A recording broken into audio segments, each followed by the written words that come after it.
Good morning. This is Laura. I am coming back. This is Eat to Your Health with Carnivore. That's the name of my YouTube channel. So I just wanted to go over something that I'm going to do today. I don't use a lot of butter. I eat basically the lion type of carnivore, where I just pretty much do meat, pink salt, or not pink salt. I actually do Redmond's real salt or Celtic salt and water. That's pretty much my diet in a nutshell, which is the easiest thing I've ever done in my life. I should have done this from the beginning.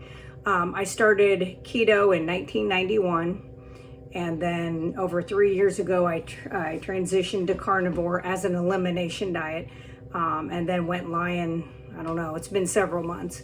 But anyway, I feel amazing. So if nothing else, if you're having aches, joint pain, inflammation, sicknesses you can't get rid of, I recommend fasting. I recommend that you follow Ken D. Berry.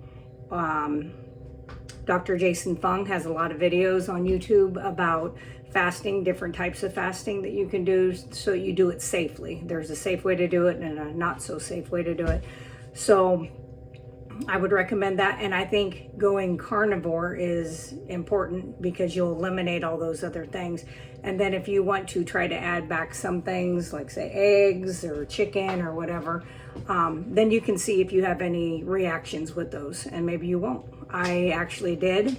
Even to bacon, I can have like 1 or 2 pieces, and that's it. If I do anything more than that, I start to get acne back, and my hands, they just kind of get stiff. So I am 52, but I'm not going for any of that. So anyway, what I'm making today, because I'm also a prepper, so anybody who's ever seen me on Facebook or anything like that, I prep a lot. I have tallow that I've made. I make tallow lotion. I make my own jerky. I make pemmican, things like that that can be stored for years, so that if anything happens, in the event that the people that be and the powers that be continue to mess with our food supply, I want to be able to eat what I want.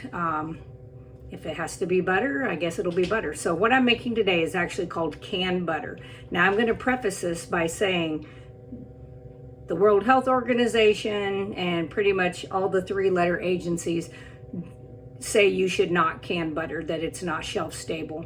I'm telling you, I have had jars of canned butter that were over 10 years old, and they absolutely were fine. I'm still here. I didn't get any weird disease and die. So anyway, so do it at your own risk, but I'm going to show you how I do it. I'm going to go over the recipe. You want to set your oven to 225 degrees. You want to preheat that before you do this. Then you can just do, I'm doing pint jars. They're just the little jellied pint jars, because who's going to be making jelly? Not me. I'm only going to do, I think, 2 jars today, because like I said, I don't really use a lot of butter, and I already have some put away, but I just wanted to do it to show you guys. So what you will do is you'll place as much butter as you can down into those jars. So, you know, just kind of unwrap your sticks of butter. I do salted. It's probably not the good kind of salt, but that's neither here nor there. So you'll place that inside your jars. You'll leave them open, no lids at this time. You can just put them in a pan, like a sheet pan, something like that. I like that pan because, as you can tell, it's been used a lot. So anything, you'll do that, you'll put them into the oven, and you'll leave them until all that butter has melted down. Once you've done that, you remove them from the oven. You'll want to clean the rims of the glass of the jars, and then you'll place on your lids and rings tightly, not super tight, but tightly enough. And then you put them back in, and you'll let them stay in there about 45 minutes. Once that 45 minutes is done, you'll bring them out, kind of let them start to cool. You don't want to let them cool, and like, this isn't something you can do and then take off. This is definitely something that's going to be labor intensive of you being here, because about every 20 minutes you're going to want to shake those. Otherwise, all the solids are going to settle to the bottom of the jar. I mean, it's fine, but it looks better. It looks more like butter in there if you do it that way. Otherwise, it separates out.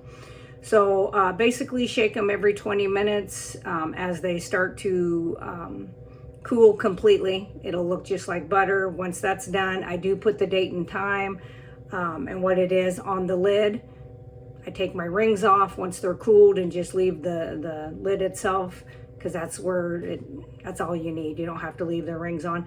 And then you put it in your storage. And like I said, I've eaten it that was over 10 years old and it was absolutely fine. I actually made a turkey and used the butter out of that. I put it underneath the skin and then I put it up inside with a bunch of bacon. And that's how I did a turkey one time for Thanksgiving. So I think that is it. Oh, I have a motto now.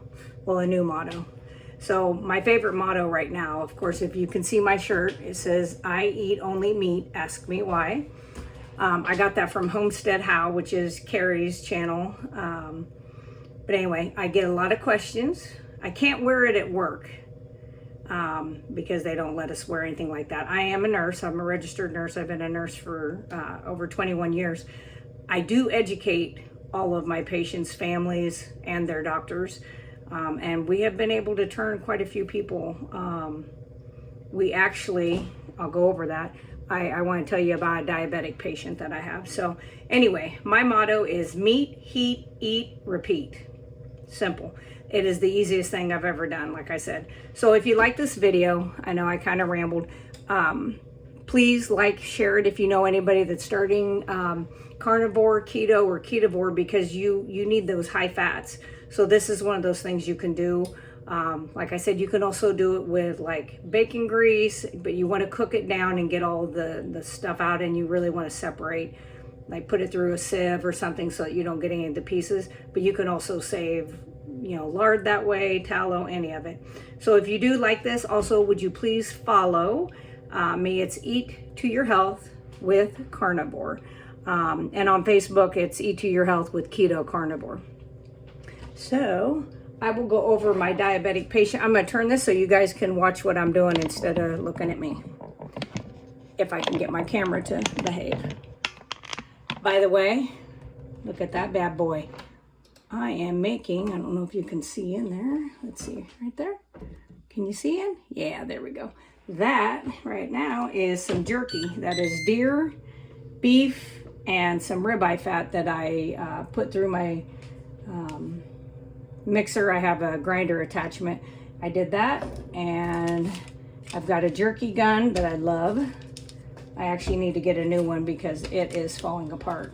So anyway, back to my diabetic patient. I have a diabetic patient who was a 10.9 hemoglobin A1C, which is extremely bad. It's not the worst I've ever seen, but it's not good. It took him a little time to really get on board with trying to do this lifestyle. And like I told him, he doesn't have to go hardcore like I do, because I am lying. But I said, I think during your healing process, I think you should do it as close as possible. So he does. Now, he had a little setback. He had a wound that, of course, it didn't want to heal after surgery because his blood sugars were well over 400 often, almost every day. He wears one of those CGMs, so he knows what his stuff is all the time. So anyway, finally he kind of was, resolved of, okay, I've been doing it the way my diabetic doctor's been saying. I've been doing the insulin, I've been doing the oral hypoglycemics, all of the things, and none of it, of course, was working, because it's not really to cure you, it's just to treat you, which is not what most people want when it comes to being diabetic. Anyway, so he finally started really kind of cutting out the carbs, cutting out the sugar, more high protein, added fat. Like I told him, if you're going to do a carb, like he's somebody who really, really enjoys oatmeal. I said, if you want to do oatmeal once a week, that's probably fine. Just make sure you put a big slab of butter on it, because that'll help slow down the conversion of carbohydrates into sugar, which has been a well-known fact for longer than most people would want to know, because they would be so mad if they knew how long they've been lied to about their food. But anyway, so he's done that for 2 months. He went and saw his diabetic doctor, and of course he had to have blood work done before. And when he went, his hemoglobin A1C is now 6.6, which I was totally excited. His nurse down there was extremely excited. She, told him A+, perfect, you're going in the right direction, because if you're diabetic, you know that the goal is to get to 5.7 or under, because then you're no longer considered diabetic. So anyway, his doctor came in after the nurse had seen the patient. And this is unfortunate. This is the things that kind of make me upset with a lot of the medical. So he said, "Oh, yeah, good job. I'm glad you're following my my protocol with your medicines and insulins, and a lot of insulin." And he says, "But we really don't want diabetics below a 7. We like to keep them around a 7." Well, this patient's wife is a retired nurse, and she was like, "That doesn't sound right. I thought we always wanted to get them below 5.7 because then they're no longer diabetic." So then when I went to see the patient later that day, they were like, "Why would he tell us that?" And I said, "Well, if you're a 7, they can start prescribing insulin. At anything above 5.7, they can prescribe oral medications." And I said, once you get below 5.7, he's a specialist. He's an endocrinologist that deals with diabetic and kidney issues. You no longer will need him. He will lose a patient who, until now, was going to be a lifelong patient of his. And I said, that's unfortunate, but what else could it be? Why wouldn't you want somebody to do that? So it was pretty sad, but I was happy. He's staying the course, and he just continues to heal. He looks so much better. He actually dropped a blood pressure medicine also. So they pay for a lot of their medications out of pocket because of the type of Medicare this gentleman has. It doesn't cover his medicine very well. So I think it was over $600, $700 a month at least that they're going to be saving. And I said, perfect. You can buy meat, fat, bacon, eggs, all the stuff. So that was just a good thing. I really like to see things come to fruition like that for somebody. And I'm not totally against the medical system. I work in the medical system, but I am, like I said, you get in a catastrophic accident, you got to have trauma surgery, you got to have emergency rooms, you got to have that stuff. But our day-to-day medical care is crap.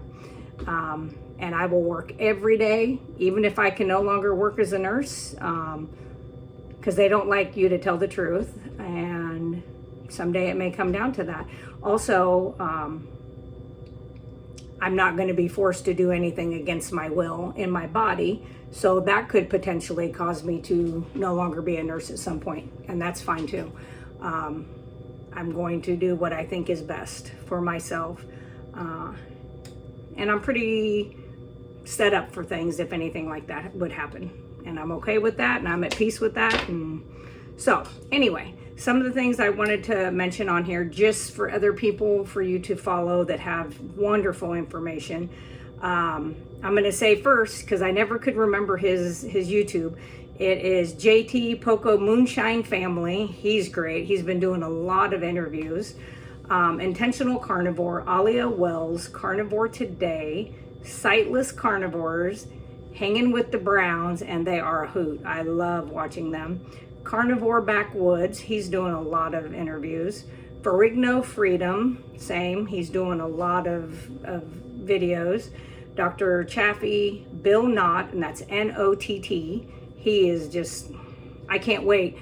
I'm putting this video up today. It is Thursday. This Saturday will be Bill Knott's 60 days going carnivore. And I am like, I can't wait. Like, I am going to be on my, and I don't remember what Alaska time is to Illinois time. But I need to watch him. I want to try to catch him live, but I don't know if the time will work. So another one is Carrie, of course, at Homestead How, Dr. Baker, Kelly Hogan, and then Dr. Avadia was another one, Tony Hampton, and Ken Berry and Nisha. So those are some people that you could follow if you're curious about this. Dr. Ken Berry's wife, Nisha, she's more like ketovore. So some people are like, I can't give up my vegetables. And I'm like, you like them? That's fine. They don't like me. I don't like them. And I'm fine not doing them. Like I said, I think everybody should do an elimination of all of those things for, probably a month at least. And then add in one food type at a time for a week, kind of like you would do when you're introducing foods to a baby, and see, all of a sudden I've got inflammation back in my shoulder, my knee pain's back, or I'm nauseated, or whatever the things that maybe you didn't even notice you had until you didn't have them anymore. I really would do that and kind of see where you sit. My husband seems to be able to eat vegetables. He kind of eats like, I don't know, with the seasons. So like if the garden's in, he just goes to town, eats a ton of garden stuff. If it's winter, we deer hunt, ice fish, things like that. It's really heavy on that. So he follows that, and it seems to work for him. So he's done fine, doesn't have a lot of health issues. So we'll see. Anyway, when this is done, I'm going to put it in the oven. Then I will be able to load this video. I'm going to wait for it to come out, then I'll load that. And that way I can give you the exact times that it takes. So that way you can plan if you're going to set aside a day to do a bunch of prepping or anything like that. So anyway, I'll let you guys go. Have a wonderful day. Like I said, today is Thursday, the 21st of September. So keep your heads up. Meet, heat, eat, and repeat.